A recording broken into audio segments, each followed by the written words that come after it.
بسم اللہ الرحمن الرحیم۔ السلام علیکم، میرا نام ہے آصف اور دو ہارر اسٹوریز میں آپ کا خوش آمدید۔ دوستوں، امید کرتا ہوں کہ آپ جہاں ہوں گے خیر و عافیت سے ہوں گے۔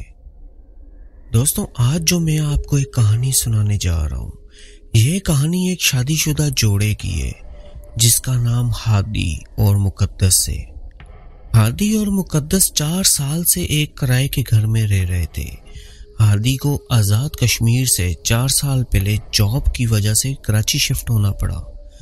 اب اچانک مالک مکان کا بیٹا اپنی فیملی کے ساتھ پاکستان واپس آ رہا تھا، تو یہ پورشن انہوں نے اپنے بیٹے کو دینا تھا۔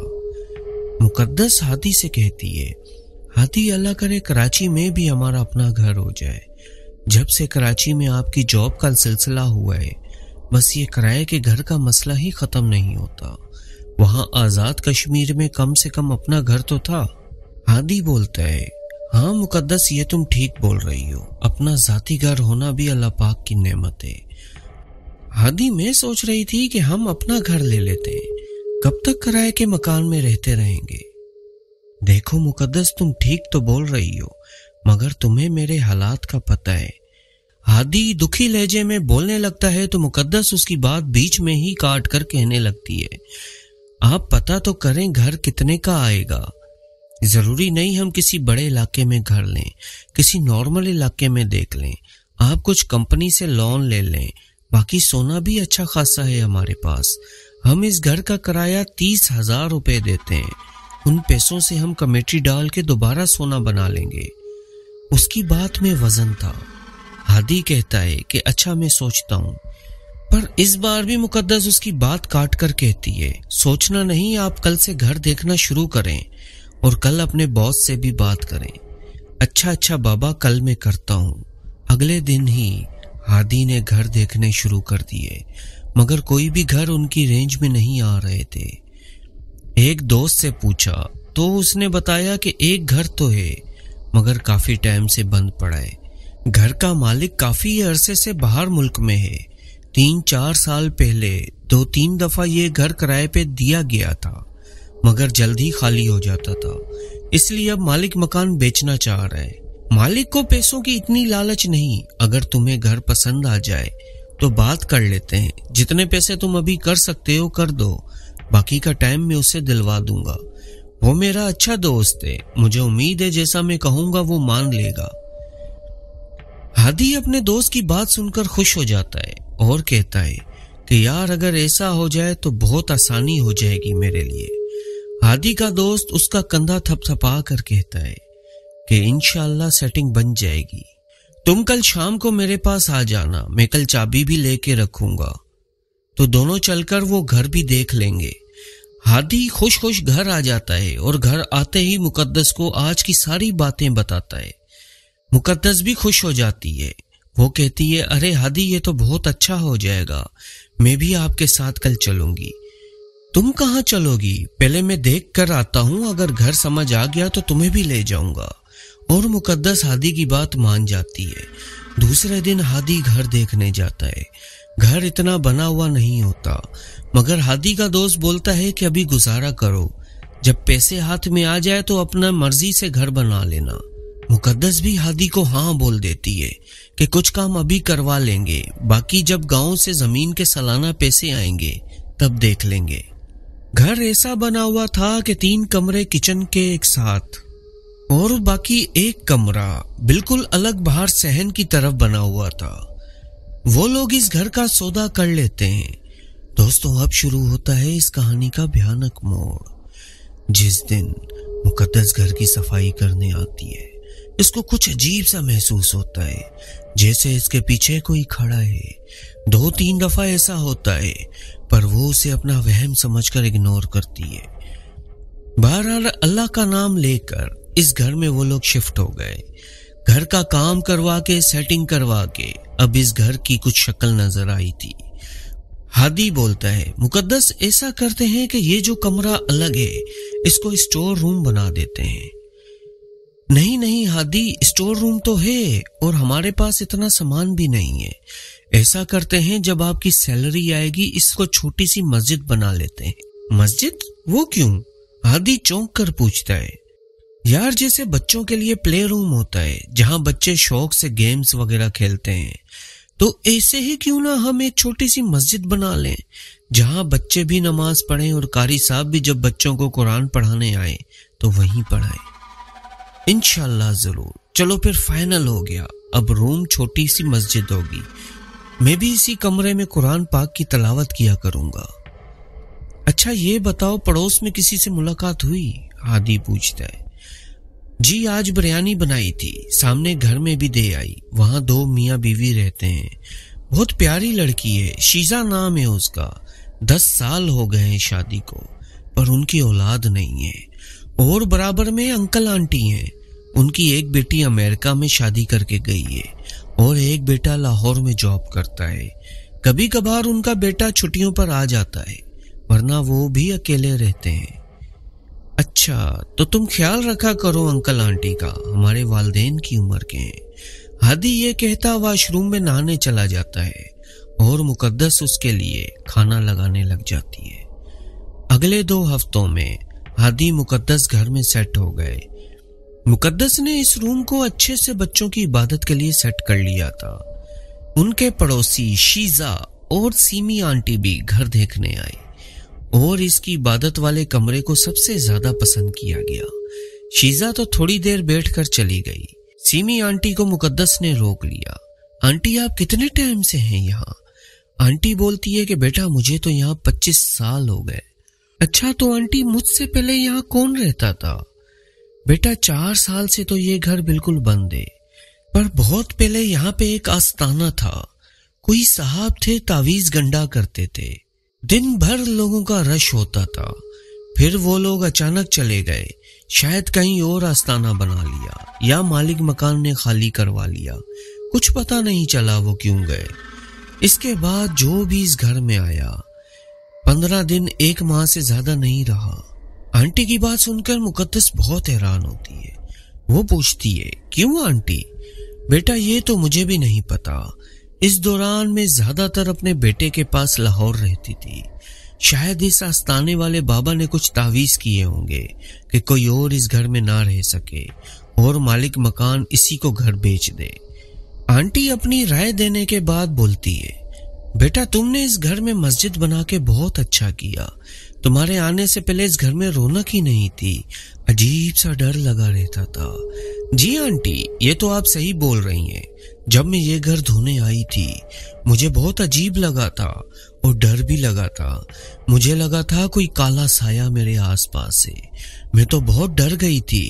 फिर मैंने सोचा क्या पता इतने दिन घर बंद था इसलिए मुझे महसूस हुआ हो, तो इसको मैंने अपना वहम समझा। मगर अब तो अल्लाह का शुक्र है बहुत अच्छा लगता है। चलो ये अच्छा हुआ कि तुम्हारा दिल यहाँ लग गया। अच्छा बेटा मैं चलती हूँ, तुम्हारे अंकल आने वाले होंगे। ये कहकर सीमी आंटी अपने घर रवाना हो गई। मुकद्दस और हादी के 3 बच्चे थे। फरजान 7 साल का, परेशे 5 साल की और तसक अभी 1.25 साल की थी। मुकद्दस किचन में खाना बना रही थी कि तसक के रोने की आवाज आती है। मुकद्दस किचन से ही अपने बेटे को आवाज लगाती है, फरजान बहन को झूला दो, वो रो रही है। और थोड़ी देर में तसक की रोने की आवाज बंद हो जाती है। इतने में मुकद्दस को फरजान और परेशे की खेलने की आवाज बाहर सहन से आती है, तो वो ये बड़बड़ाती हुई किचन से निकलती है। अरे मैंने इनको बोला था कि तसक को झूला दो, ये लोग पता नहीं क्या कर रहे हैं। मुकद्दस जब कमरे में जाती है तो तसक झूले में चुप लेटी मुस्कुरा रही थी और इसका झूला हिल रहा था। ऐसा लग रहा था जैसे कोई उसके साथ खेल रहा हो और वो उसको देख देख कर मुस्कुरा रही है। मुकद्दस थोड़ा सा चौंकी कि ये झूला क्यों हिल रहा है। लगता है फरजान झूला हिलाकर जल्दी से बाहर चला गया। तौबा ये बच्चे भी ना। मुकद्दस ने बच्चों को आदत डाली थी कि नमाज वाले कमरे में असर की नमाज पढ़कर वो बच्चों को तस्बीह देकर वहीं बैठ जाती थी और वो सब मिलकर रोज कुछ ना कुछ पढ़ते। फरजान को तो काफी सूरतें याद भी थीं। परीशे अभी दुरूद पाक और पहला कलमा पढ़ती थी।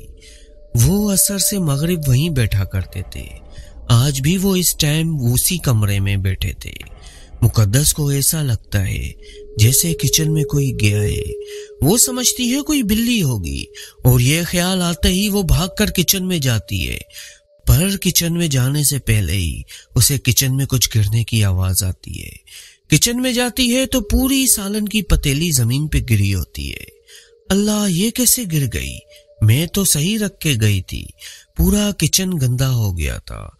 मुकद्दस सब साफ करके हादी को फोन करके कहती है, सालन गिर गया है, आप रात को खाने के लिए कुछ बाहर से ले आइएगा। खैर, उनके लिए ये सब नॉर्मल हादसा होता है कि शायद कोई बिल्ली आई और सालन गिरा गई, पर आने वाले हालात की संजीदगी का उनको जरा भी एहसास नहीं था। अगले 2-4 दिन फिर कोई अनहोनी नहीं होती तो मुकद्दस भी ये सब भूल जाती है। सामने वाली शीजा से भी मुकद्दस की बहुत अच्छी दोस्ती हो जाती है। शीजा वैसे तो बहुत ही अच्छी लड़की थी। मूड में हो तो घर आ जाती, बातें करती रहती, वरना ज्यादातर फोन पे ही अपने घर वालों से बातों में मसरूफ होती। सालन गिरने वाले वाकये के कुछ दिन बाद एक रात जब मुकद्दस सो रही थी तो मुकद्दस को ऐसा लगा कि किसी के रोने की आवाज आ रही है। कोई लड़की आहिस्ता आहिस्ता सिसकी से रो रही है। वो उठ बैठती है और पहला ख्याल उसको उसकी बेटी परीशे का आता है। अल्लाह रहम करे, परीशे को क्या हुआ? वो भागकर बच्चों के कमरे में जाती है तो उसके दोनों बच्चे सुकून से सो रहे थे। सामने देखती है तो नमाज वाले कमरे की लाइट जल बुझ रही है। वो जल्दी से अपने शोहर हादी को उठाती है। हादी जल्दी उठें। क्या हुआ यार? हादी आंखें मलता हुआ उठता है। बाहर कोई है। कहाँ बाहर कोई है? अब हादी भी चौंक जाता है। हादी, तुम उठो तो सही, बाहर चलो। पर जैसे ही वो उस कमरे में जाते हैं उस कमरे की लाइट बिल्कुल ठीक होती है। हादी, ये लाइट अभी जल बुझ रही थी। अरे यार मुकद्दस, कभी कभी वोल्टेज की वजह से हो जाता है, तुम भी ना। मुकद्दस डरे डरे लहजे में हादी को कहती है। हादी, मुझे किसी के रोने की आवाज भी आ रही थी। मैं समझी परीशे रो रही है, मगर जब मैंने जाकर देखा तो परीशे तो गहरी नींद सो रही थी। यार मुकद्दस, तुमको वहम हुआ होगा, प्लीज सो जाओ और मुझे भी सोने दो। सुबह मैंने ऑफिस के काम से हैदराबाद जाना है। खैर, वो दोनों दोबारा सोने लेट गए, पर पूरी रात मुकद्दस को नींद नहीं आई कि ये सब मेरा वहम कैसे हो सकता है। सुबह नाश्ते पे वो हादी से रात वाली बात करना चाहती थी, मगर हादी परेशान ना हो इसलिए उसने वो टॉपिक ही नहीं छेड़ा।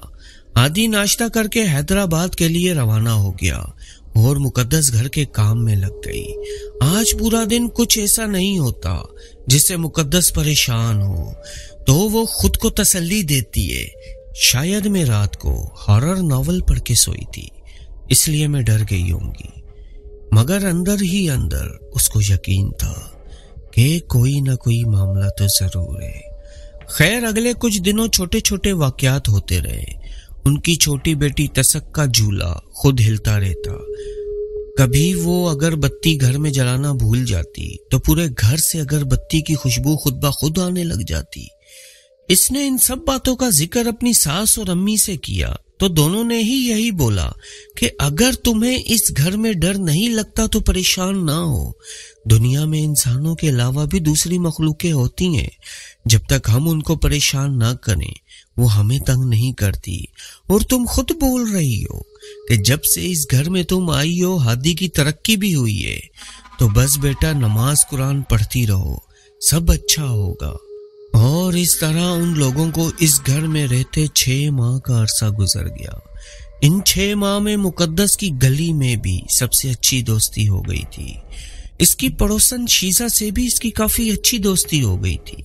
मगर शीजा की एक आदत बहुत अजीब थी, जो कपड़े या खाना उसे अच्छा लगता फौरन मांग लेती। मुकद्दस तो दिल से दे देती, मगर सीमी आंटी मुकद्दस को दबे लफ्जों में समझा चुकी थी कि शीजा की नजरों में बहुत हसद है, मगर मुकद्दस उन बातों पे तवज्जो नहीं देती थी। फिर एक दिन मुकद्दस को चक्कर आ रहे थे और अजीब सी गिरी गिरी तबीयत हो रही थी, तो वो हादी से बोली, हादी मेरी तबीयत ठीक नहीं लग रही, कल मैं सोच रही हूँ डॉक्टर को दिखा दूं। बीपी शायद लो हो रहा है, बहुत चक्कर आ रहे हैं मुझे।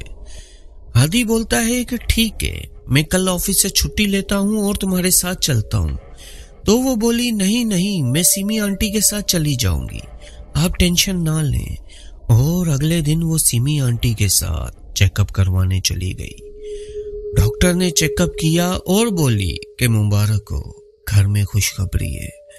सिमी खुशी से झूम गई और घर आकर हादी को फोन करके बताया तो वो हादी भी खुश हो गया। अल्लाह पाक ने उनको चौथी औलाद से नवाजा था। हादी बहुत खुश होता है और कहता है कि रात को तैयार रहना, इस खुशी में बाहर खाना खाने चलेंगे। और फिर उस रात जब वो घूम फिर कर वापस घर पहुंचे तो रात के 2 बज रहे थे। वो घर में आके सो गए। दूसरे दिन शीजा आती है तो पूछती है कि रात को मैं आई थी, तुम घर पर नहीं थी। तो मुकद्दस बताती है हाँ, वो कल हादी बहुत खुश थे तो हम बाहर खाना खाने गए थे। खैर है, हादी भाई इतने खुश क्यों थे? शीजा तजस्सुस से पूछती है। मुकद्दस थोड़ा शर्मा कर बोलती है, वो कल मैं डॉक्टर के पास गई थी ना, तो गुड न्यूज है। ओह अच्छा। इसके अलावा शीजा और कोई जवाब नहीं देती और कहती है चलो मैं घर जा रही हूँ, घर मोबाइल रखकर आई हूँ, अम्मी का फोन आने वाला है। और वो ये कहकर चली गई और मुकद्दस सोच में पड़ गई कि अरे इसको क्या हुआ, ऐसे अचानक चली गई, मैं तो इसको मिठाई खिलाने वाली थी। और थोड़ी देर में हादी भी आ जाता है। वो मुकद्दस को कहता है कि किन ख्यालों में गुम हो, दरवाजा भी तुमने खुला छोड़ा हुआ है, पता है ना आजकल हालात कैसे हैं। तो मुकद्दस हादी को जवाब देती है हाँ, वो शीजा आई थी, मैंने उसको गुड न्यूज का बताया तो पता नहीं क्यों अचानक चली गई। हादी उसकी बात सुनकर बोलता है अरे पागल तुम भी ना, तुम्हें पता है इसके घर औलाद नहीं, तो ये सुनकर इसका दिल उदास हुआ होगा। हाँ सही हादी, ये तो मैंने सोचा ही नहीं, मुकद्दस तुमने अभी उसको नहीं बताना था। मगर हादी कभी ना कभी तो इसको पता चलना ही था। हाँ तब की तब देखी जाती, चलो खैर जो हुआ सो हुआ, जल्दी से खाना लगाओ, मुझे बहुत जोर की भूख लगी है। उन लोगों ने खाना खाया, थोड़ा सा टीवी देखने के बाद वो लोग सो गए। पता नहीं वो रात का कौन सा पहर था जब हादी को नींद में ऐसे लगा जैसे कोई गुनगुना रहा है। गहरी नींद की वजह से ऐसे ही लेटे लेटे इसने देखा तो मुकद्दस शीशे के सामने खड़ी बाल बना रही थी और कुछ गुनगुना रही थी। ये मुकद्दस को क्या हो गया है आधी रात को? हादी बड़बड़ाया और इसने मुकद्दस को आवाज देने का सोचा, पर अगले ही लम्हे वो रुक गया कि लगता है इसको आज भी नींद नहीं आ रही, कहीं ऐसा ना हो कि वो मुझे भी जगा के रखे और फिर सुबह में ऑफिस में सोता रहूं। सो उसने करवट ली और दोबारा सो गया। सुबह नाश्ता करते वक्त वो मुकद्दस को बोलता है रात को तुम्हें क्या हुआ था? आधी रात को तुम बाल बना रही थी और गुनगुना रही थी। मुकद्दस चौंक कर बोलती है क्या हो गया है हादी, ख्वाब देखा होगा आपने? मैं तो रात को फरजान के पास ही सोई थी, इसको नींद नहीं आ रही थी तो बातें करते करते वहीं मेरी आंख लग गई। हादी सोच में पड़ गया क्योंकि वो जानता था कि वो उसका ख्वाब हरगिज ना था, पर वो इस मामले पर ज्यादा बात नहीं करना चाहता था कि कहीं मुकद्दस डर ना जाए, तो इसने भी कह दिया कि हाँ शायद थकन की वजह से ऐसा महसूस हुआ हो। खैर छोड़ो, और हाँ सुनो, मुझे 2 दिन के लिए सक्खर जाना है ऑफिस के काम से, तुम्हें कोई परेशानी तो नहीं होगी अकेले रहने में? नहीं नहीं ऐसी कोई बात नहीं, अगर मसला हुआ तो सिमी आंटी या शीजा है ना, मैं उन्हें बुला लूंगी। अच्छा चलो ठीक है, मेरा बैग बना दो। जी ठीक है, मैं दोपहर को खाना बनाने के बाद आपका बैग पैक कर दूंगी। बाकी का दिन मुकद्दस का घर के कामों में और हादी का ऑफिस के काम में गुजर गया और अगली सुबह हादी सक्खर के लिए रवाना हो गया और मुकद्दस पूरा दिन काम में ही लगी रही और पता ही नहीं चला कि कब मगरिब हो गई। वो मगरिब की नमाज पढ़ रही थी और उसका फोन बजे जा रहा था। नमाज से फारिग होकर इसने देखा तो शीजा की मिस कॉल लगी हुई थी। इसने उसको फोन किया और इधर उधर की बातें होने लगी। शीजा ने पूछा कि आज तुम बाहर नजर नहीं आई, घर में मसरूफ थी क्या? मुकद्दस बोली हाँ यार, मैं घर के कामों में लगी हुई थी और हादी भी 2 दिन के लिए सक्खर गए हैं। अच्छा, शीजा कुछ सोचते हुए बोली, फिर तो तुम रात को अकेली होगी। हाँ वो तो है। शीजा बोलती है, चलो मैं तुम्हारे पास आ जाऊंगी। मुकद्दस जवाब देती है, नहीं यार, तुम क्यों परेशान होती हो, मैं अकेले रह सकती हूँ, ऐसा कोई मसला नहीं है। शीजा बोलती है, अरे परेशान होने वाली क्या बात है, वैसे भी यासिर रात को दोस्तों के पास से देर से घर आते हैं तो मैं भी बोर हो जाती हूँ। तो मुकद्दस जवाब देती है, चलो ठीक है, फिर खाना भी साथ खाएंगे। और 1 घंटे बाद शीजा मुकद्दस के घर आ जाती है। रात का खाना वगैरह खा के टीवी पे ड्रामा देख रहे होते हैं और मुकद्दस अपने बालों में तेल लगा रही होती है। तो शीजा बोलती है, मुकद्दस तुम्हारे बाल नीचे से कितने खराब हो रहे हैं, लाओ मैं तुम्हारे बालों की कटिंग कर देती हूँ। मुकद्दस चौंक कर कहती है, इस वक्त? हाँ तो? नहीं यार, कल दिन को कर देना, रात को मेरी अम्मी बाल काटने को मना करती हैं। अरे कुछ नहीं होता, ये सब पुराने जमाने की बातें हैं। और वो कैंची लेके इसके बाल काटने लगती है। इससे पहले कि वो बाल काटती, अचानक बालों की जगह इसकी उंगली कैंची में आ जाती है और शीजा की एक चीख निकल जाती है। शीजा को ऐसा लगता है जैसे किसी ने इसका हाथ पकड़कर कैंची में डाल दिया हो। शीजा का खून देखकर मुकद्दस भी परेशान हो जाती है। अरे ये कैसे कट गया यार, तुम्हारा ध्यान कहाँ था? हाँ बस पता नहीं कैसे कट गया। शीजा को खुद समझ नहीं आई तो वो मुकद्दस को क्या समझाती। अच्छा रुको, मैं कुछ लगाती हूँ। किचन से चाय की पत्ती लेकर इसके जख्म पे रखती है। थोड़ी देर के बाद खून रुक जाता है तो उसके बाद वो उसको बैंडेज कर देती है और शीजा को कहती है, सॉरी शीजा, मेरी वजह से ये सब हुआ। अरे नहीं नहीं, तुमने थोड़ी किया है, लगने वाली थी लग गई। अच्छा चलो अब मैं घर जा रही हूँ। शीजा अभी नहीं जाओ, भाई भी घर पे नहीं है, तुम्हें कोई जरूरत हुई तो? नहीं नहीं कोई मसला नहीं। ये कहती हुई शीजा घर के लिए रवाना हो जाती है। शीजा तो घर चली गई पर पूरी रात मुकद्दस शीजा को लेकर परेशान होती रही। सुबह को वो शीजा के लिए नाश्ता बनाकर उसके घर लेकर गई तो शीजा का मूड बहुत खराब था। उसने नाश्ता लेकर उसको दरवाजे से ही रवाना कर दिया। मुकद्दस को तो बहुत बुरा लगा मगर वो ये सोचकर चुप हो गई कि शायद तकलीफ की वजह से इसका मूड खराब है। घर आकर आज मुकद्दस का किसी काम में दिल नहीं लग रहा था। इतने में मुकद्दस को अम्मी का फोन आ गया तो पता चला कि हादी और मुकद्दस के ताया अब्बू अगले हफ्ते कराची आ रहे हैं। ताया अब्बू के जिगर में तकलीफ बहुत बढ़ गई है तो कराची में डॉक्टर को चेकअप करवाने आ रहे हैं। 2 दिन बाद शबे रात भी थी। मुकद्दस को घर की सफाई करनी थी। अगर हादी आ जाता तो इसकी तबीयत को मद्देनजर रखते हुए उसको सफाई नहीं करने देता। तो मुकद्दस ने खाना बनाने के बाद सफाई करना शुरू कर दी और पूरे घर की सफाई करके अब सिर्फ बेडरूम रह गया था। बेडरूम का पंखा भी बहुत गंदा हो रहा था। वो पलंग पे चढ़ के पंखा साफ कर रही थी कि अचानक उसको चक्कर आने लगे और वो पलंग से नीचे गिरने लगी। इसी वक्त मुकद्दस को अपने चेहरे पे ठंडी हवा का झोंका महसूस हुआ और ऐसा लगा किसी अनदेखे 2 हाथों ने उसे गिरने से बचाने के लिए पकड़ा हो। मुकद्दस के तो हाथ पांव से जान ही निकल गई।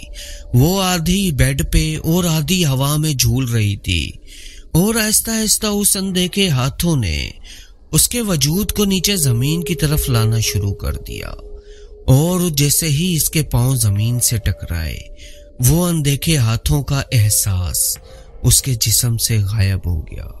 मुकद्दस कुछ देर के लिए तो वहीं सुन्न और गुमसुम खड़ी रही। वो ये सोच रही थी, एक तो नीचे गिरने का डर, अगर गिर जाती तो क्या होता, और दूसरा ये कि वो कौन था जिसने मुझे गिरने से बचाया। इसने कांपते हाथों से पानी पिया और बच्चों को लिया और सीधा सीमी आंटी के घर चली गई। सीमी आंटी खुद मुकद्दस को देखकर परेशान हो गई और बोली, बेटा क्या हुआ, सब ठीक तो है ना, हादी तो ठीक है ना, इतनी परेशान क्यों हो, ये तुम्हारा रंग इतना पीला क्यों हो रहा है। मुकद्दस पूरी बात सीमी आंटी को बताती है। मुकद्दस की हालत देखकर सीमी आंटी ये भी नहीं बोल सकती कि मुकद्दस को वहम हुआ है। बेटा परेशान ना हो, मैं तुम्हारे लिए जूस लेकर आती हूँ। नहीं नहीं आंटी, आप कहीं मत जाइए, बस मेरे पास बैठे रहिए, मुझे बहुत डर लग रहा है। आंटी मुकद्दस के सर पे हाथ फेर कर बोलती है, अरे मेरी जान, कुछ नहीं होता, चलो मैं कहीं नहीं जा रही, मैं तुम्हारे पास बैठी हूँ। थोड़ी देर बाद मुकद्दस की तबीयत कुछ बेहतर हुई तो आंटी ने मुकद्दस और बच्चों को खाना खिलाकर अपने पास ही सुला दिया। मुकद्दस कुछ देर सोकर जब उठी तो उसकी तबीयत भी कुछ बेहतर थी और डर भी कुछ कम हो गया था। सॉरी आंटी, मैंने आपको परेशान किया। ना बेटा, तुम मेरी बेटी हो, माँ कभी अपनी बेटी से परेशान नहीं होती। देखो बेटा, मैं ये नहीं बोलूंगी कि तुम्हारा वहम होगा, तुमने जो महसूस किया वो सच ही होगा, मगर वो जो कोई भी था इसने तो तुम्हारी मदद की है ना, तुम्हें गिरने से बचाया, तो इसका मतलब वो जो भी है वो तुम्हारा खैर ख्वाह है, वो तुम्हें नुकसान नहीं देना चाहता। तुम डरो नहीं, इंसान जब इन चीजों से डरता है तो ही ये चीजें इस पे हावी होती हैं, बाकी इन्हें भी अल्लाह ने बनाया है और हमें भी। और तुम ऐसा करो, रात का खाना मेरे पास खा लो, फिर मैं तुम्हारे अंकल को बताकर रात तुम्हारे साथ ही तुम्हारे घर आकर सो जाऊंगी। जी आंटी, ये बेहतर रहे, आपका बहुत बहुत शुक्रिया। और वो लोग रात का खाना खाकर मुकद्दस के घर आ जाते हैं। सीमी आंटी तहज्जुद की नमाज पढ़ने इसी इबादत वाले कमरे में जाती है। नमाज पढ़ के वो तस्बीह पढ़ रही होती हैं कि उन्हें ऐसा लगता है जैसे कोई बहुत तकलीफ से रो रहा है।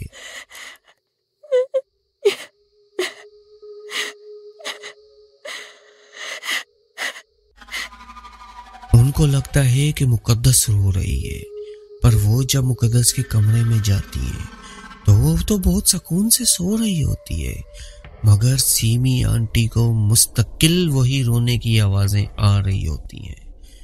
अल्लाह पाक रहम फरमा, ये कौन सी अनदेखी मखलूक है जो इतनी तकलीफ में है, अल्लाह पाक मदद फरमा इसकी। जैसे ही वो दुआ मांगकर फारिग होती हैं, इन्हें अपने पास एक ठंड का एहसास होता है और धीमी धीमी खुशबू महसूस होती है। वो पढ़ाई बरकरार रखती हैं और पढ़ते पढ़ते वहीं उनकी आंख लग जाती है। फजर से थोड़ी देर पहले इन्हें ऐसा लगता है जैसे कोई इनके पांव के अंगूठे से पकड़कर हिला हिला कर इनको उठा रहा हो। फौरन नींद से उठ के देखती है तो कमरे में कोई नहीं था, कमरे में बस खुशबू थी। रात वाली बात का वो मुकद्दस से कोई जिक्र नहीं करती कि ऐसे ही बच्ची इस हालत में परेशान हो जाएगी। अभी ये लोग नाश्ता कर रहे होते हैं कि शीजा भी आ जाती है। यार मुकद्दस, मुझे तुम्हारा ब्लैक वाला ड्रेस चाहिए, मुझे रात को दावत पे जाना है। अच्छा रुको, मैं देती हूँ।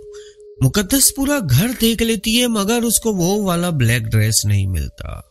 हालांकि उसको अच्छे तरीके से याद था, उसने वो कुछ दिन पहले ही इस्त्री करके अलमारी में लटकाया है, पर अब वो ड्रेस वहां से गुम था। वो शीजा से कहती है कि यार वो ड्रेस तो पता नहीं कहाँ है, मिल ही नहीं रहा, तुम कोई और ड्रेस ले लो। नहीं नहीं, रहने दो, मुझे तो बस वही चाहिए था। शीजा ये कहकर वापस वो अपने घर चली जाती है। उसी रात हैदराबाद से हादी भी घर वापस आ जाता है। मुकद्दस उसे सब बताती है कि इसके साथ क्या क्या हुआ। हादी इसकी बात पे यकीन करता है और सोचता है कि इस घर को किराए पे देके दूसरा घर ले लेता हूँ। और मुकद्दस इसको बताती है कि ताया अब्बू भी आने वाले हैं। ये सुनकर तो वो बहुत खुश हो गया। ताया अब्बू के नाम से इसके जहन में आया कि ताया अब्बू एक वक्त में बहुत इल्म रखते थे, लोगों का इलाज भी करते थे, फिर तबीयत खराब रहने की वजह से सब कुछ छोड़ दिया। तो हादी मुकद्दस से कहता है चलो ये अच्छा हो जाएगा, ताया अब्बू घर को देख लें, फिर उनसे मशवरा करके घर बदल लूंगा। आज 14 शबान की शब थी, सब इबादत में मसरूफ थे, कोई मस्जिद में तो कोई अपने घर में। हादी भी अभी अभी मस्जिद से घर आया था। मुकद्दस और हादी बातें कर रहे थे। इन्हें साफ महसूस हुआ कि इनके पास से कोई साया गुजरा, और सबसे बड़ी हैरत की बात ये कि उन लोगों को उस साए से कोई डर नहीं लग रहा था। मुकद्दस हादी से बोलती है, हादी आपने भी कुछ महसूस किया जैसे यहाँ से कोई गुजरा हो? हाँ मुकद्दस, मुझे भी महसूस हुआ। हादी, मुझे ऐसा लगता है कि इस घर में हमारे सिवा और कोई भी है और वो हमें अपना एहसास करवा रहा है। थोड़ी देर बाद इबादत वाले कमरे की लाइट जल बुझ होना शुरू हो जाती है और एक खुशबू पूरे घर में फैल जाती है। हादी आप इस कमरे में देखो, इस रात भी ऐसा ही हुआ था। फिर रोने की आवाज आई थी। हादी मुकद्दस का हाथ थाम लेता है और कहता है, अल्लाह रहम करे, तुम अपना और बच्चों का हिसार किया करो। मैंने सोच लिया है ताया अब्बू को घर दिखा के हम ये घर बदल लेंगे। जरूरी नहीं आज तक हमें नुकसान नहीं हुआ तो कल भी नहीं होगा। खैर दूसरे दिन मुकद्दस का रोजा होता है। वो आराम कर रही होती है कि शीजा आती है और कहती है, मुकद्दस मुझे तुमसे कुछ काम है। हाँ बोलो शीजा। यार मुझे किसी ने बताया है सफूरा चुरंगी के पास एक आमिल है, बहुत मशहूर है, जिसके यहाँ औलाद ना हो वो इलाज करता है। कितने लोगों को इसके इलाज से बच्चे हुए हैं, तो मुझे वहां जाना है, तुम मेरे साथ चलोगी? यार मैं कैसे? मुकद्दस का जवाब सुनकर शीजा थोड़ी सी गुस्से में आ जाती है और बोलती है, क्यों क्या हुआ, तुम नहीं चल सकती मेरे साथ? यार इन चीजों को हादी पसंद नहीं करता। आजकल का माहौल नहीं अकेले ऐसी जगह जाने वाला। तुम्हें जाना भी है तो अपने शोहर के साथ चली जाओ, इस तरह अकेले जाना मुनासिब नहीं। यार कुछ नहीं होता, तुम सिर्फ एक बार मेरे साथ चलो। मुकद्दस शीजा को मना करते हुए कहती है, सॉरी यार मुझे पता है हादी नहीं मानेंगे, और वैसे भी कल सुबह ताया अब्बू ने आना है तो मुझे उनके लिए कमरे की सेटिंग करनी है। मुकद्दस के इस जवाब से शीजा का गुस्सा बढ़ने लगता है और वो बोलती है, वैसे तो तुम पूरी दुनिया घूम लेती हो, और जब मैं तुम्हें अपने साथ चलने का बोल रही हूँ तो तुम्हें हादी भाई की बातें याद आ गईं। शीजा का बात करने का अंदाज देख के मुकद्दस भी हैरान हो गई और कहती है, मैं कहाँ अकेले जाती हूँ शीजा, कैसी बातें कर रही हो? शीजा बोलती है, क्यों इस दिन तुम सिमी आंटी के साथ कहाँ जा रही थी? सिमी आंटी के साथ जाने को तुम्हें हादी भाई मना नहीं करते? एक मिनट शीजा, अब तुम गलत बात कर रही हो। मैं सिमी आंटी के साथ डॉक्टर के पास गई थी और हादी की इजाजत लेकर गई थी, मगर तुम मुझे वहां जाने का बोल रही हो जहां जाने की मेरे शोहर की इजाजत नहीं। मुकद्दस का इतना कहना था, शीजा एकदम खड़ी हुई और कुछ बोले बगैर घर से बाहर चली गई। मुकद्दस का दिल भी शीजा की बातों को लेके बहुत खफा हो गया था। दूसरे दिन हादी ताया अब्बू को लेके घर आ जाता है। जैसे ही ताया अब्बू घर के दरवाजे के अंदर कदम रखते हैं, वहीं एकदम रुक जाते हैं, जैसे उन्होंने कुछ महसूस किया हो। फिर वो अंदर चले जाते हैं। थोड़ी सलाम दुआ के बाद मुकद्दस कहती है, ताया अब्बू आप फ्रेश हो जाएं, मैं खाना लगा देती हूँ। जी बेटा मुकद्दस ठीक है। खाना खाने के बाद हादी उनके साथ ही बैठ जाता है और कहता है कि ताया अब्बू मुझे आपसे एक जरूरी बात करनी है। ताया अब्बू मुस्कुराते हुए पूछते हैं, घर की बात करनी है? हादी हैरान होते हुए पूछता है, आपको कैसे पता चला ताया अब्बू? बस बेटा हमें भी कभी ना कभी कुछ ना कुछ पता चल ही जाता है। ताया अब्बू मुसलसल मुस्कुराते हुए उसको जवाब दे रहे थे, जी ताया अब्बू आप सही बोल रहे हैं, मुझे घर की बात करनी थी। मुकद्दस के सामने मैंने ये बात इसलिए नहीं की कि अगर मेरा शक सही निकला तो जब तक दूसरा घर नहीं मिलेगा मुकद्दस डर परेशानी के साथ ही रहेगी, और इस हालत में परेशान होना इसकी सेहत के लिए ठीक नहीं। हादी बेटा ठीक बोल रहे हो तुम। जब मैं इस घर में दाखिल हुआ था, इसी वक्त मुझे पता चल गया था कि कुछ तो है इस घर में और बहुत ज्यादा तकलीफ दे है। तुम बस मुझे आज रात का वक्त दो, मैं रात को पढ़ाई करता हूँ और तुम परेशान ना हो, इंशाल्लाह सब ठीक हो जाएगा। रात को खाना खा के ताया अब्बू उस नमाज वाले कमरे में चले गए और वहां पढ़ाई शुरू कर दी, जबकि हादी और मुकद्दस अपने बेडरूम में थे कि उनके घर का दरवाजा कोई जोर जोर से बजाता है। हादी दरवाजा खोलने जाता है तो सामने शीजा का शोहर यासिर खड़ा था। यासिर भाई आप यहाँ, सब खैरियत तो है? हादी भाई आप और मुकद्दस भाभी अगर मेरे घर चलें तो मेहरबानी होगी। शीजा वॉशरूम में गिर गई है और इससे हिला भी नहीं जा रहा। मैं गाड़ी लेने जा रहा हूँ, आप लोग बराए मेहरबानी उसके पास रुके। हादी उनकी बात सुनकर उनको तसल्ली देता है, अरे यासिर भाई आप परेशान ना हो, मैं अपनी गाड़ी निकालता हूँ, मैं और मुकद्दस आपके साथ अस्पताल चलते हैं। हादी की बातों से यासिर को बहुत तसल्ली होती है और वो बोलता है, बहुत बहुत मेहरबानी आपकी हादी भाई, हादी मुकद्दस को आवाज लगा के बुलाता है और कहता है कि वो शीजा भाभी वॉशरूम में गिर गई हैं, तुम चादर पहन के आओ, हॉस्पिटल जाना है। और ताया अब्बू को कहते हैं कि बच्चे कमरे में सो रहे हैं, उनका ख्याल रखना। जी बेटा आप जाओ, मैं बच्चों को ख्याल रखूंगा। उधर शीजा की हालत बहुत ज्यादा खराब थी, इससे तकलीफ से हिला भी नहीं जा रहा था। जैसे तैसे वो उसको हॉस्पिटल लेकर गए। टेस्ट होने के बाद पता चलता है कि कमर की हड्डी क्रैक हो गई है। इतने में शीजा और यासिर के घर वाले भी वहां आ जाते हैं, तो हादी और मुकद्दस वहां से वापस घर को रवाना हो जाते हैं, क्योंकि अब वहां उनका काम खत्म हो गया था। उधर ताया अब्बू रात को पढ़ाई करते हैं, उन्हें सिर्फ एक साया नजर आता है। वो उस साये से कहते हैं तुम कौन हो, मेरे सामने आओ। वो साया कोई जवाब नहीं देता, बस रोने की आवाज आती है। इसके रोने में इतनी तकलीफ होती है कि ताया अब्बू की आंखों में भी आंसू आ जाते हैं। वो कहते हैं कि देखो तुम जो कोई भी हो, जब तक मुझे पता नहीं चलेगा कि तुम किस तकलीफ में हो, मैं तुम्हारी मदद नहीं कर सकता। फजर तक ताया अब्बू पढ़ते रहे मगर कुछ समझ नहीं आता। दूसरी रात को वो फिर पढ़ाई करते हैं और उनके सामने सब कुछ आ जाता है कि इतनी तकलीफ और रोना किस बात की तरफ इशारा कर रहा था। सुबह नाश्ते पर ताया अब्बू मुकद्दस और हादी को कहते हैं कि आज रात मेरे साथ कमरे में रहना, जो भी होगा तुम दोनों के सामने होगा। जी ताया अब्बू ठीक है, मुकद्दस और हादी दोनों एक साथ बोलते हैं। और फिर इस रात मुकद्दस बच्चों को सीमी आंटी के पास सुला कर आ जाती है। ताया अब्बू ने मुकद्दस और हादी को कमरे में बुलाया और बोला, देखो बेटा डरना नहीं, कुछ चीजें हमें नजर नहीं आती मगर वो हम में से ही होती हैं। ये जो तुम्हारे घर में है, ये एक लड़की की रूह है और बहुत तकलीफ में है। रूह? हादी और मुकद्दस एक साथ बोले, हाँ बेटा रूह। कल पढ़ाई के बाद मेरा राब्ता उससे हुआ था। उसने कहा कि वो तुम दोनों के सामने अपनी आप बीती बताना चाहती है कि इसके साथ क्या हुआ है और हम इसकी मदद कैसे कर सकते हैं।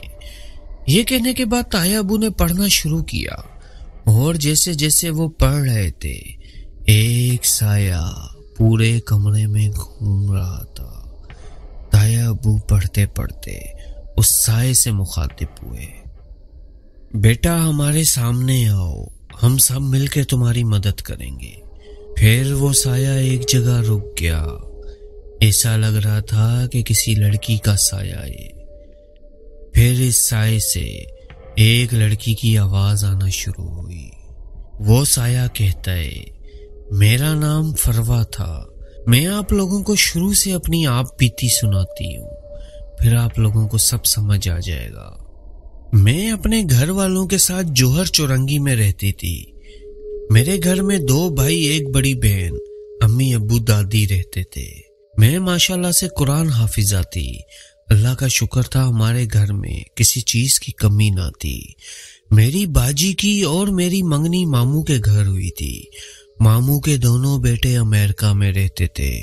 उनके वहां से वापसी आने पे हमारी शादी होनी थी। मैं उन दिनों 2nd ईयर में थी। मेरी दोस्ती फौजिया नाम की एक लड़की से हुई। वो बहुत अच्छे घर की लड़की थी, इसलिए हमारा आना जाना भी एक दूसरे के घर में था। मेरी मंगनी के वक्त भी वो आई थी और बहुत खुश थी। एक दिन इसने मुझे बताया कि वो किसी बाबा के पास जाती है अपना रूहानी इलाज करवाने। इसने मेरी मंगनी के बाद मुझे बताया था कि इसको कोई चीज नजर आती है जिसका इलाज हो रहा है। इसके अब्बू के कोई जान पहचान वाले हैं, वो इसका इलाज कर रहे हैं। जब इसने अपने अब्बू के जानने वाले का नाम दिया तो मुझे भी कोई मसला नहीं लगा कि जब इसके अब्बू लेकर जाते हैं तो अच्छी जगह होगी। इस बात को थोड़ा टाइम गुजर गया और एक दिन वो मुझसे कहती है, फरवा तुम्हारी शादी कब होगी? तो मैं उसको जवाब देती हूँ, यार अभी तो टाइम है, जब वो लोग पाकिस्तान आएंगे तब होगी। तो फौजिया कहती है, यार वैसे तुम्हारे ससुराल वाले बहुत पैसे वाले हैं اور تمہارا منگیتر تو بہت خوبصورت ہے، تمہارے جیسے نصیب بہت کم لوگوں کے ہوتے ہیں۔ فوزیہ بولتی جا رہی تھی اور میں فخر سے چوڑی ہوتی جا رہی تھی۔ کاش میں اس دن فوزیہ کی نظروں میں اپنے لیے حسد کی آگ دیکھ لیتی۔ کچھ دنوں بعد ایک دن فوزیہ بہت رو رہی تھی، آج اس نے کلاس بھی نہیں لی۔ میں نے اس سے پوچھا آخر کیا ہوا تمہیں؟ تو وہ بولی یار میری طبیعت بہت خراب ہے، ابو بھی آج کراچی میں نہیں ہے، مجھے دم کروانے کے لیے جانا ہے، بہت طبیعت خراب ہو رہی ہے میری، اب سمجھ نہیں آ رہا اکیلی کیسے جاؤں۔ تو میں نے اس کو مشورہ دیا کہ تم ایسا کرو کہ گھر جاؤ اور اپنی امی کو ساتھ لے کر ادھر چلی جاؤ۔ تو فوزیہ بولتی ہے کہ جب تک گھر جاؤں گی امی کو لوں گی اور ان کے آستانہ پہ جاؤں گی تب تک ان کا آستانہ بند ہو جائے گا۔ تم ایسے کرو نا فروا، تم میرے ساتھ چلو۔ یار میں کیسے جا سکتی ہوں آپ کے ساتھ؟ میرے جواب دینے پہ فوزیہ بری طرح رونے لگی کہ میں مجبور ہو گئی کہ اس کے ساتھ جاؤ۔ اچھا میں چلتی ہوں، رکو میں امی کو فون کر کے بتا دوں کہ میں تمہارے ساتھ بابا کے آستانے پہ جا رہی ہوں۔ یار ابھی نہیں، تم گھر جا کے بتا دینا، ابھی کرو گی تو تمہاری امی منع کر دے گی، ان کو تو نہیں پتا نا میرا مسئلہ کیا چل رہا ہے۔ اچھا چلو ٹھیک ہے۔ میں نے فوزیہ کی بات سن کر مان لیا۔ ہم نے کالج سے رکشہ لیا اور بابا کے آستانہ پہ پہنچ گئے۔ اندر گئے تو ایک آدمی عجیب سی شکل، لال آنکھیں اور بہت ساری ملائیں گلے میں ڈالے بیٹھا ہوا تھا۔ فوزیہ یہ کون سے بابا ہیں؟ مجھے تو یہ ٹھیک نہیں لگ رہے، چلو گھر چلیں۔ فوزیہ میرا ہاتھ پکڑ کر بولتی ہے ارے کچھ نہیں، تم ان کے ہولیے پہ مت جاؤ۔ اچھا چلو چپ ہو جاؤ۔ یہ بول کر فوزیہ بابا سے کہتی ہے بابا یہ میری دوست ہے فروا۔ بابا کوئی جواب نہیں دیتے اور پڑھائی شروع کر دیتے۔ اور کیا عجیب بات تھی کہ وہ بابا میری طرف دیکھ کر پڑھ رہے تھے اور میں بے وقوف اس وقت بھی کچھ نہ سمجھ سکی۔ جیسے جیسے وہ پڑھ رہے تھے میرا سر بھاری ہوتا جا رہا تھا۔ جب ہم گھر واپس آئے تو میری طبیعت بہت خراب ہو رہی تھی۔ میں نے امی کو بھی نہیں بتایا کہ میں فوزیہ کے ساتھ کہاں گئی تھی۔ اس دن پہلی دفعہ میں نے نہ نماز پڑھی نہ قرآن پڑھا۔ اس کے بعد بھی میں 2 دفعہ فوزیہ کے ساتھ بابا کے آستانے پہ گئی اور اس دوران میں نے اپنے منگیتر سے عجیب رویہ کر لیا تھا، نہ ہی اس سے بات کر رہی تھی نہ ہی قرآن اور نماز پڑھ رہی تھی۔ میری باجی کو منگیتر نے سب بتایا، مگر باجی کو بھی میں نے یہی جواب دیا کہ مجھے میرا منگیتر پسند نہیں۔ تو باجی نے غصے میں بولا پھر کون پسند ہے تمہیں؟ میں نے باجی کو جواب دیا مجھے کون پسند ہے یہ میں وقت آنے پہ بتا دوں گی۔ مجھے سمجھ نہیں آ رہا تھا میں اسے کیوں بول رہی ہوں، جبکہ میری زندگی میں میرے منگیتر کے علاوہ اور کوئی نہیں تھا۔ ان سب باتوں کو 1 ماہ ہو گیا۔ اب مجھے ایسا لگ رہا تھا کہ میرا دماغ بالکل سن رہتا ہے، اور آج وہ میرا بد نصیب دن تھا۔ میں فوزیہ کے ساتھ پھر اس آستانہ میں گئی۔ فوزیہ اپنی جگہ سے اٹھتے ہوئے بولی فروا تم بیٹھو، میں پانی لے کر آ رہی ہوں۔ میں بھی اس کے ساتھ اٹھ کھڑی ہوئی کہ میں بھی تمہارے ساتھ چلتی ہوں، مجھے اکیلے ڈر لگ رہا ہے۔ فوزیہ مجھے واپس بٹھا دیتی ہے اور کہتی ہے ڈرنا کیا، یہ دیکھو آنٹی بھی بیٹھی ہے نا۔ اور یہ کہہ کر فوزیہ پانی لینے چلی جاتی ہے۔ فوزیہ کو گئے 10-15 منٹ ہو گئے، جبکہ آخری آنٹی بھی بابا سے ملاقات کرنے کے بعد جانے لگی تو مجھے بھی ڈر لگنے لگ گیا، کیونکہ اب بابا کے آستانے پہ میں بالکل اکیلی تنہا بیٹھی ہوئی تھی۔ میں فوزیہ کو بلا کر لاتی ہوں، یہ کہہ کے میں وہاں سے اٹھنے لگی۔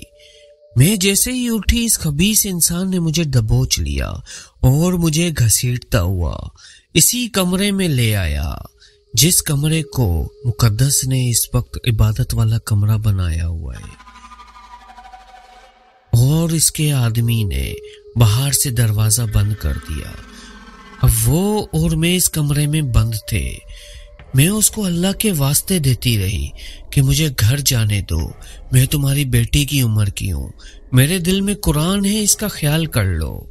تو وہ ہنستا رہا اور بولا ضرور ضرور، میں اگر مسلمان ہوتا تو ضرور کرتا۔ اس وقت مجھے پتا چلا کہ یہ ہندو تھا۔ بے اختیار میرے منہ سے الفاظ نکلے مگر فوزیہ، یہ سن کر وہ جادوگر اور ہنسنے لگا اور بولنے لگا، تمہاری دوست تمہیں چھوڑ کے جا چکی ہے، وہ تمہارے لیے ہی میرے پاس آئی تھی، اس کو تمہارا منگیتر اور اس کا پیسہ پسند آ گیا تھا، اس کو امریکہ کی زندگی پسند آ گئی تھی، وہ میرے پاس آئی تھی کہ میں ایسا جادو کروں کہ تمہارا منگیتر تمہیں چھوڑ کر اس سے شادی کر لے۔ میں نے اس سے تمہاری تصویر مانگی تھی، اور جب اس نے مجھے تمہاری تصویر دکھائی تمہیں دیکھ کر میرا دل آ گیا، اس لیے میں نے اس کو کہہ کر تمہیں آستانہ میں بلایا۔ میں تمہیں اپنے بس میں کرنا چاہتا تھا، مگر تم پہ میرا جادو نہیں چل رہا، اور جب تم آ رہی تھی اس وقت میرا ایک چلہ چل رہا تھا، میں نے سوچا چلہ سے فارغ ہو کر پھر تمہارے ساتھ مزے کروں گا۔ پھر اس جادوگر نے میری عزت خراب کی، خود تو کی، اپنے ساتھ دوسرے لوگوں کو بھی شامل کیا۔ میں نے اللہ سے کئی دفعہ موت مانگی، پھر شاید اللہ کو مجھ پہ رحم آ گیا۔ ان لوگوں نے 3 دن میری زندگی خراب کر کے میرا گلا دبا کے مار دیا، اور اہن اسی کمرے کے بیچ میں مجھے دفنا دیا۔ تب سے لے کے آج تک میری روح تکلیف میں مسلمان ہوں، میرا جنازہ نہیں ہوا، میرے گھر والوں کو نہیں پتا میرے ساتھ کیا ہوا۔ جب فروا کی کہانی ختم ہوئی تو مقدس اور ہادی آنکھوں میں آنسو لیے رو رہے تھے اور کہہ رہے تھے، اتنی ظالم دنیا۔ تایا ابو نے پوچھا، بیٹا تم اس سے پہلے کسی اور پہ ظاہر کیوں نہیں ہوئی؟ تو فروا کی روح بولی، اس جادوگر نے مجھے یہاں دفنانے کے بعد اگلے ہی کچھ دنوں میں یہاں سے آستانہ ختم کر کے کہیں اور چلا گیا۔ اس کے بعد یہاں ایک عیسائی فیملی آئی تھی، اور اس عیسائی فیملی کے بعد یہاں پہ ایک مسلمان فیملی بھی آئی، پر وہ مسلمان صرف نام کے مسلمان تھے، وہ لوگ شراب نوشی کرتے تھے، اور آج کے دور میں مسلمان بھی بس اوپر سے مسلمان ہیں۔ تو میں نے بھی ان دونوں فیملیوں کو ڈرا دھمکا کر یہاں سے بھاگنے پر مجبور کر دیا، کیونکہ مجھے ایک سچے مسلمان کی تلاش تھی۔ پھر کچھ سال گزر گئے، یہاں کوئی نہیں رہنے آیا۔ پھر یہاں پر یہ مقدس اور ہادی والے رہنے آئے۔ مجھے مقدس میں اپنا عکس نظر آ رہا تھا، یہ بھی میری طرح اپنی پڑوسن شیزہ سے دھوکہ کھانے والی تھی۔